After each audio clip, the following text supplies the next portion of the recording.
Good morning students. आज हम आपके मापन, मात्रक और त्रुटि विश्लेषण वाले चैप्टर को आगे बढ़ाते हैं और हम आपसे आशा करते हैं कि आपने वीडियो 6, 7, 8 सही तरीके से देखे होंगे ताकि आपको जो आंकिक प्रश्न हैं उनमें कोई दिक्कत ना आए। उसी से संबंधित आपका एक आंकिक क्वेश्चनों से ही रिलेटेड हमारा एक और अगला पॉइंट है सार्थक अंक। पहले हम सार्थक अंक कहते किसे हैं इसकी परिभाषा समझते हैं।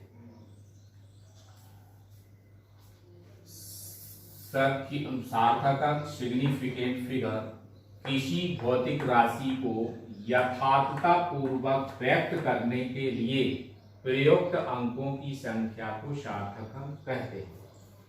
किसी संख्या को उसके यथार्थता पूर्वक राशि को व्यक्त करने के लिए आप अंकों का प्रयोग करते हैं। जैसे उदाहरण के तौर पे आपका हम लें कि यदि कोई भौतिक राशि 9.8 या इसी को हम ये ले लें 7.8 से अधिक है और 7.9 से कम है। समझ में आ रहा ना।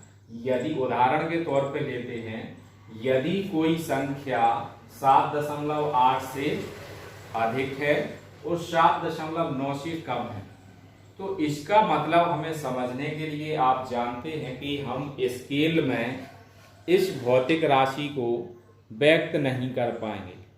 यदि हम स्केल द्वारा इसका मापन करते, जैसे सपोज आपके इन दोनों के बीच में जो संख्या हम बोले वो आपकी 7.85 हो।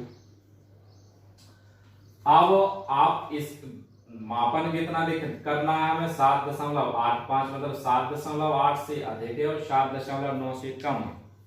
अब इसको व्यक्त करने के लिए आप स्केल से इसको नहीं दिखा सकते हैं। तो भौतिक विज्ञान के अनुसार यह भौतिक राशि जो आपका मापन है वो गलत माना जाएगा।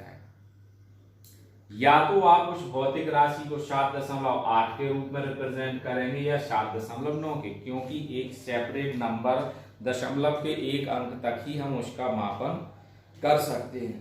तो इसके लिए आपको बहुत छोटी सी क्लासों में 6, 7, 8 में आपको मैथ में ये टॉपिक पढ़ाया जाता है कि यदि कोई अंक 5 या 5 से अधिक हो, यदि कोई अंक 5 या 5 से अधिक हो तो हम इस वाले नंबर में 1 प्लस कर देते हैं और इनकी जगह पे, बाकी की जगह पे क्या लिख देते हैं 0। तो यही अंक आपका क्या बन जाता 7.9।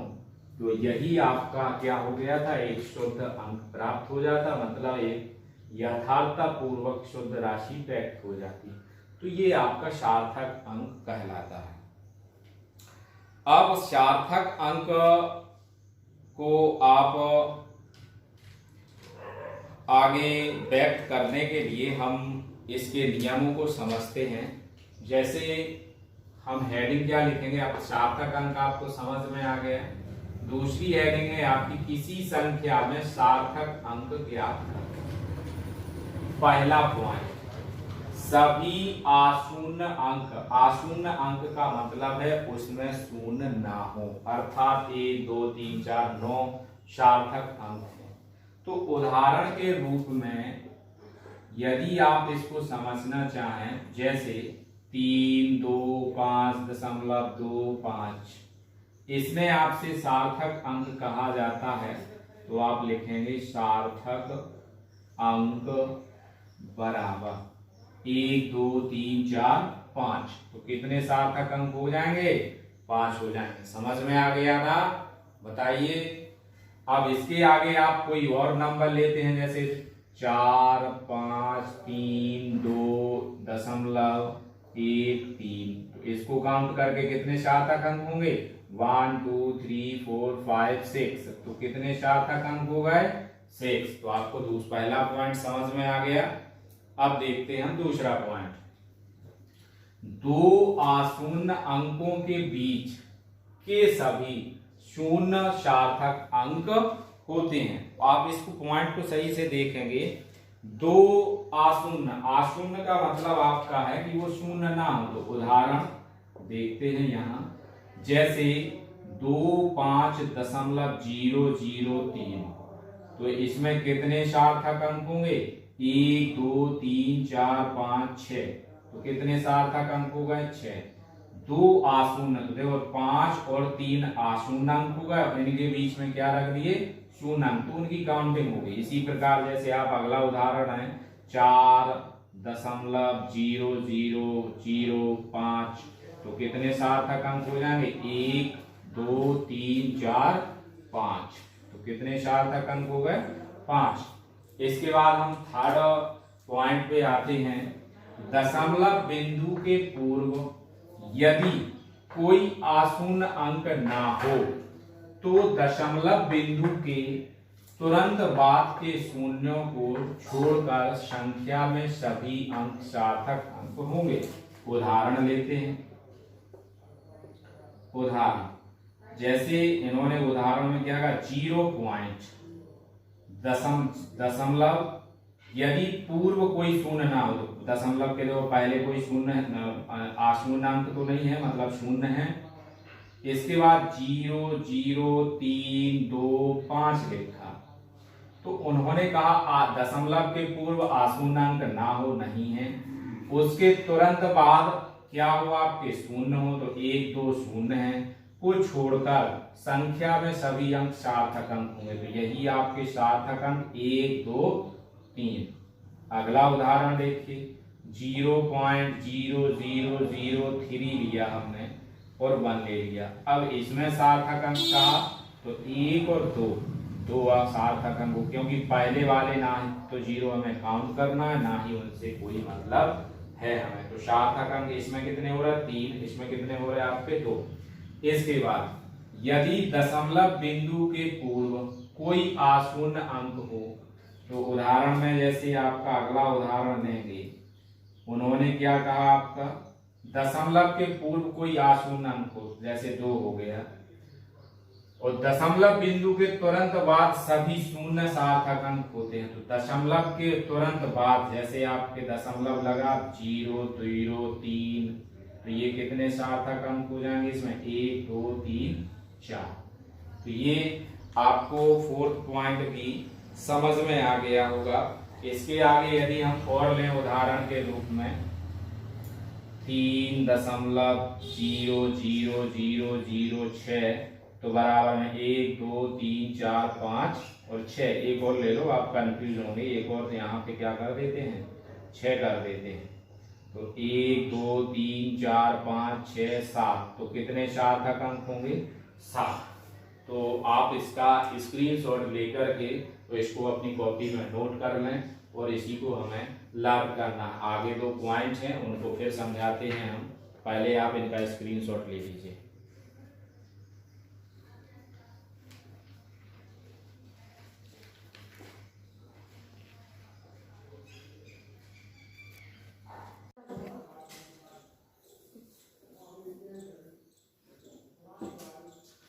आइए अब हम देखते हैं इसके आगे पॉइंट, और आप समझ रहे होंगे इतना कठिन नहीं है कि आपको उसमें कोई परेशानी आ जाए।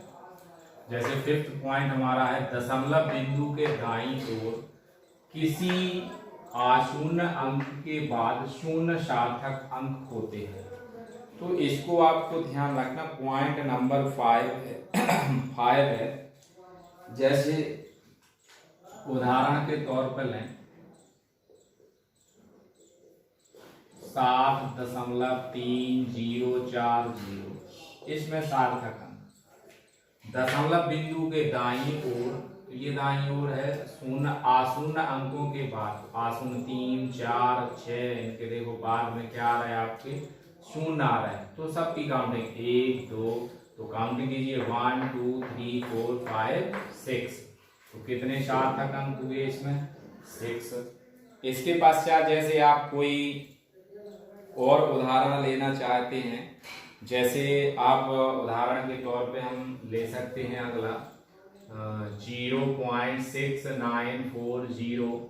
तो इसमें सार्थक अंक आपको बताने हैं, या एक और 0 बढ़ा दीजिए, इसमें सार्थक अंक 1 2 3 4 5, कितने सार्थक अंक हो रहे? 5 हो रहे हैं। इसके बाद अगला पॉइंट देखिए आप, दशमलव रहित संख्या के दाईं ओर अंत में आने वाले शून्य सार्थक अंकों में सम्मिलित नहीं किए जाते हैं। उदाहरण में देखिए आप, जैसे 3 4 5 0 0। तो देखो शून्य संख्या 5 के बाद कुछ 2 0 हैं, ये सार्थक अंकों में सम्मिलित नहीं किए जाते हैं। तो सार्थक अंक कितने हो गए? 1 2 3। इसी प्रकार हम दूसरा उदाहरण में 4 5 0 0। तो कितने सार्थक अंक होंगे? 1 2। समझ में आ गया? इसके बाद इसी पॉइंट से एक थोड़ा सा पॉइंट आपका जुड़ा है, यदि किसी पिंड का द्रव्यमान हो या दो बिंदुओं के बीच की दूरी हो, यदि किसी पिंड का द्रव्यमान हो या दो बिंदुओं के बीच की दूरी, अर्थात यदि आप किसी भौतिक राशि का मापन करके उसका मात्रक सहित प्रदर्शित करते हैं, तो उसमें जितने भी शून्य सम्मिलित होंगे वो आपके उस शून्य काउंटिंग किए जाएंगे सार्थक अंकों में। तो जैसे आपका 30 है, 30 किलोग्राम लिखा, तो कितने सार्थक अंक हो गए? 2। इधर देखिए दो बिंदुओं के बीच की दूरी कितनी है? 2000 मीटर। तो सार्थक अंक 1 2 3 और 4, कितने सार्थक अंक हो गए? 4। तो ये भी आपको समझ में आ गया होगा। अगला पॉइंट देखिए, यदि किसी संख्या में 10 की घात वाली संख्या का गुणा हो तो इसका प्रभाव सार्थक अंकों की संख्या पर नहीं पड़ता है। जैसे आप किसी 10 है, 15 है, 20 है, तो इसमें यदि आप सार्थक अंक लेते हैं तो इसको आपको ध्यान रखना पड़ेगा कि इसकी संख्या पर कोई प्रभाव नहीं पड़ेगा। जैसे आपका हम लें, इसमें सार्थक अंकों की संख्या लें, जैसे हमने लिया इसका आपका उदाहरण के तौर पे 4.10 गुणे 10 पे घाते 4। तो इसमें आपके सार्थक अंक कितने होंगे? 3। इसी प्रकार यदि हम कोई दूसरा उदाहरण देते हैं, आपको काउंटिंग दिखाई दे रही होगी, 1 2 3, कितने सार्थक अंक हो गए? 3 सार्थक अंक हो चुके हैं। तो ये आपको ध्यान रखना है बच्चों कि हमें इस पॉइंट को पढ़ करके उसके उदाहरणों को जब आप देखेंगे तो आपको तुरंत समझ में आ जाएगा। इसी प्रकार यदि हम कोई और उदाहरण ले लें, जैसे आपका हम यहाँ रिप्रेजेंट करें 1.732 मल्टीपल 10 की पावर -6। तो इसमें सार्थक अंक देखिए 1 2 3 और 4, कितने सार्थक अंक हो रहा है? 4 सार्थक अंक हो रहा है। इसके बाद आपका मात्रक बदल जाना, लास्ट पॉइंट है, मात्रक बदल जाने से सार्थक अंकों की संख्या पर कोई प्रभाव नहीं पड़ता है। जैसे उदाहरण के रूप में आपका ले लिया जाए 3.25 सेमी। तो इसमें कितने सार्थक अंक हो रहा है आपके? 3। अब इस सेंटीमीटर से हम इसको किस में कन्वर्ट कर रहे हैं? मीटर में। तो कितना हो जाएगा? 0.25, ये क्या हो गया? मीटर। तो बराबर देखिए 1 2 3, तो कितने सार्थक अंक हैं? 3। तो इससे आपको प्रूफ हो रहा है कि मात्रक बदल जाने से सार्थक अंकों की संख्या पर कोई प्रभाव नहीं। तो आप इस पॉइंट को देखिए, सार्थक अंक का कोई जैसे कोई मात्रक बदल रहा तो उसमें कोई प्रभाव नहीं पड़ रहा है। इससे हमें यह ज्ञात होता है कि यदि किसी भौतिक राशि का आप मात्रक चेंज करते हैं तो उसके सार्थक अंकों की संख्या पर कोई प्रभाव नहीं पड़ेगा। तो हम आपसे आशा करते हैं कि आप लोग इन पॉइंटों को नोट कॉपी पे नोट करने के पश्चात आप इसको उदाहरण सहित अपने आप से 2-4 क्वेश्चनों की प्रैक्टिस करेंगे, ताकि हमें इसके अब आगे के क्वेश्चन सॉल्व ना करवाना पड़े। आगे और देखते हैं। आप इसका स्क्रीनशॉट ले लीजिए तो इसको नोट कर लेना। पॉइंटों को समझने के पश्चात जैसा कि आप जानते हैं इसमें प्लस माइनस जोड़ घटाना आप लोग करेंगे, गुणा करेंगे, भाग करेंगे। जैसे सपोज आपका हम हेडिंग नाम बता करके आपको थोड़ा उसके बारे में समझा देते हैं। जैसे आपका 7.356, 2.365 और 1.326 लिखा है, इसको आप प्लस करेंगे। तो जैसे आपका यहाँ पे हम इसको क्या कर दें, 8 कर दें, तो 5 और 5 10, इसको प्लस करेंगे। 5 और 5 10 और 6 कितना हो गया, 16। कैरी आई 1, 6 + 6 तो कितना हो गया, 12, 12 2 8 20 हो गया। कैरी आई 2 6 और 3 9 और 2 11 का 1, कैरी आई 1 तो 7 1 8 और 2 9 9 और 1 आपका कितना हो जाएगा, 11। जैसे 1 8 और 2 10 और 1 11 ये आया है। आपसे कहा गया उचित सार्थक अंक के रूप में व्यक्त कीजिए। तो उचित सार्थक अंक को आपको ध्यान रखना है कि एक ही अंक तक हम उसको रिप्रेजेंट करते हैं। जैसे आपका यहाँ पे 0 लिखा है, अब इसकी आपकी तुलना होगी 5 या 5 से ग्रेटर नंबर होता है, मतलब 5 के बराबर हो या 5 से बड़ा नंबर हो। तो यहाँ पे आप अगली वाली इस संख्या में क्या करते थे, 1 प्लस, और यदि 5 या 5 से अगर ये नंबर छोटा है तो इस नंबर को आप बाकी को छोड़ देते हैं, उनकी जगह पे 0 लिख दिया जाता। तो सार्थक उचित सार्थक अंक हमें कितना प्राप्त हो गया, आपका 11.1। इसी प्रकार आपको माइनस में भी करना है, इसी प्रकार गुणा में भी आपको करना है कि गुणा में यदि जैसे आपने किसी संख्या का गुणा किया, माइनस में इसी तरह आपको करना है। मल्टीपल में भी जैसे आपने लिखा 3 4 5 6, मल्टीपल आपने लिख दिया इधर 7, तो 7 6 42 की 2, 7 5 35, 7 6 42, कैरी आया 4, 7 5 35, 49 हो गया, 39 हो गया, 7 5 35 तो 39 हो गया, कैरी आई 3, 7 6 42 और 3 कितना हो गया, 45, कैरी आया 4, 7 3 21 और 4 कितना हो गया आपका 25, 1 2 3 डिजिट बाद डेसिमल लगा देंगे। अब आपसे कहा उचित सार्थक अंक तक लिखिए, तो आपको इस पे चेक करना है ये वैल्यू कैसी है, 5 से 9 कैसा है, बड़ा है, तो यहाँ 25 लिखेंगे और इसका आप इसमें 1 प्लस कर दें तो कितना हो जाएगा 6। तो ये क्या हो गया आपका उचित सार्थक अंक। तो हम आशा करते हैं इसी प्रकार डिवाइड में, मल्टीपल में, प्लस में, माइनस में आप उचित सार्थक अंकों को ज्ञात कर लेंगे। लेकिन यदि आपसे अगली एक हेडिंग आ जाती है कि संख्या को पूर्ण बनाना। संख्या को पूर्ण बनाने का मतलब है जैसे आपका ये लिखा है 2.5635 लिखा है। अब इस संख्या को आपको उचित बनाना है, मतलब पूर्ण बनाना है।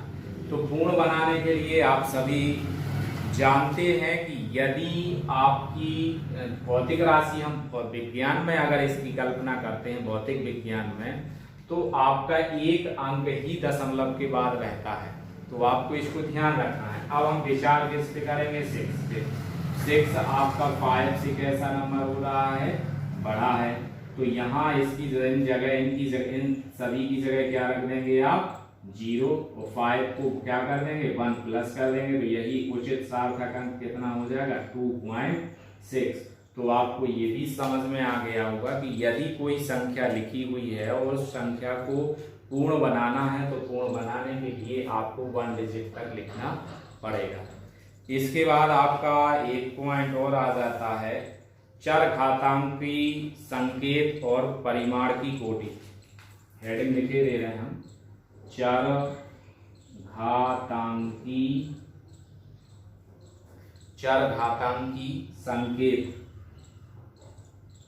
संकेत और क्या है आपका परिमाण की कोटि। परिमाण की कोटि ये आपको पॉइंट ध्यान रखना है। ये भी आपका एक पॉइंट है। ये इसलिए बताया जा रहा है कि ये छोटी छोटी बातें अगर आप समझते हैं तो बहुत अच्छा रहेगा। जैसे आपकी कोई भौतिक राशि लिखी हुई है, अब विज्ञान में हम बहुत छोटी सी छोटी राशियों को, जैसे इलेक्ट्रॉन का द्रव्यमान है, प्रोटॉन का द्रव्यमान है, न्यूट्रॉन का द्रव्यमान है, तो इलेक्ट्रॉन प्रोटॉन एक पदार्थ, किसी भी पदार्थ के बहुत छोटे छोटे से कण हैं। अब इन कणों को आपको जो द्रव्यमान लिखेंगे तो वो आपका बहुत छोटा मान प्राप्त होगा। तो उसको व्यक्त करने के लिए हम उसकी सुविधा को, हमें कोई असुविधा ना हो पढ़ने में या बोलने में, तो उसको हम 10 की घात के रूप में कन्वर्ट कर लेते हैं। जैसे कोई भौतिक राशि लिखी हुई 0.0000532। अब इसको आपको सार्थक अंकों के रूप में, मतलब विज्ञान के रूप में रिप्रेजेंट करना है। तो यहाँ देखिए, दशमलव के बाद आप जितना यहाँ इस तरफ जाएंगे तो दशमलव के बाद वाले आप पूरी वैल्यू माइनस में लिखी जाती है। तो इसको हमने कितना लिख दिया, 5.32 मल्टीपल, यहाँ काउंटिंग कीजिए। देखो एक अंक, दशमलव के एक अंक तक हमने इसको लिया है, तो पहले इसको लिख लो, ऐसे लिख लेते हैं 1 2 3 4 5 6 7, 7 अंक तक आपका दशमलव है, तो -7 रिप्रेजेंट कर दिया। अब इसको विज्ञान में और सही प्रदर्शित करना है तो आप क्या करेंगे, 5 दशमलव लिख देंगे, तो कितना लिख दिया, 32। मल्टीपल में इधर आपका 100 कर देंगे, मल्टीपल में 10 की पावर -7 आ गया, तो ये क्या प्राप्त हो गया, 5.32 गुणे 2 जीरो है, तो 2 जीरो यहाँ से कम होगा, तो पावर कितनी होगी, -5। देखिए 1 2 3 4 5 और 2 अंक तक यहाँ छोड़ देंगे इसको, तो आपकी कितनी ये आपकी, यदि आप इस भौतिक राशि को किलोग्राम में लिखते हैं या ग्राम में लिखते हैं, जैसे हमने सपोज इसको किलोग्राम में लिख दिया, तो ये भी आपका किलोग्राम हो गया, ये भी आपका किलोग्राम हो गया। तो ये आपको ध्यान रखना पड़ेगा कि आपका ये कितनी वैल्यू आ रही है, तो उसको उचित रूप में लिखेंगे। अब आपको किसी संख्या की कोटि ज्ञात करनी है, तो कोटि के लिए आपको ध्यान रखना पड़ेगा कि उस संख्या पे 10 की घात जितनी होगी वही उस संख्या की क्या कहलाएगी, आपकी कोटि कहलाती है। जैसे आपने इसको कितना रिप्रेजेंट किया है, 10 पे घाते 5, तो इसकी कोटि कितनी हो गई, -5, यहाँ लिख देंगे कोटि। दूसरे रूप में आप आगे इनको हटा देते हैं, दूसरे वाक्य और आप समझना चाहते हैं, तो जैसे आपकी कोई वैल्यू लिखती है 3250000 मीटर। अब आप उचित लिखना चाहते हैं तो हमने लिख दिया 325 मल्टीपल 1 2 3 4 5, 10 पे घाते कितना हो गया, 5। तो ये आपका एक उचित लिखा गया है। अब इसमें आपसे कहा गया है इसकी कोटि बताइए, तो कोटि इसकी कितनी हो जाएगी, 10, आपकी 5 आ जाएगी। तो ये आपको हमेशा ध्यान रखना है कि कोई भौतिक राशि है, यदि आपको उसकी कोटि निकालनी है तो आप डायरेक्ट अगर ऐसा करके निकाल देते हैं तो वो आपकी कोटि गलत हो जाएगी। उसको आपको ध्यान रखना है कि हमें अगर उसकी कोटि ज्ञात करनी है तो उसकी कोटि को ज्ञात करने के लिए आपको दशमलव के एक अंक तक लिखना आवश्यक है। जैसे इसी को हम क्या लिखेंगे आगे, 3.25 गुणे 10 पे घाते 100 गुणे 10 पे घाते 5, तो यही आपका कितना बन जाता, 3.25 गुणे 10 पे घाते 7, तो इसकी कोटि आपकी कितनी आती, 7 प्राप्त होती। ये आपको ध्यान रखना है कि हम ऐसे सेपरेट नंबर लिख करके उसकी कोटि को नहीं व्यक्त कर पाएंगे। उसको आपको दशमलव के पहले, दशमलव के पूर्व या दशमलव के पहले एक अंक का होना आवश्यक है। तो इस चैप्टर को हम यहीं ख़त्म करते हैं और इसके बाद आपके आंकिक क्वेश्चन होंगे जो कल से आज आपको हम प्रारंभ करेंगे। तो आप हम आशा करते हैं कि इस चैप्टर्स के जितने भी वीडियो हैं आप दोबारा से देखें और उसको कॉपी पे नोट करें और हम इसके आंकिक क्वेश्चन को सॉल्व करवाएंगे। थैंक यू, धन्यवाद। आशा करते हैं कि आप सभी स्वस्थ रहें और अपना पढ़ने में समय व्यतीत करें। धन्यवाद।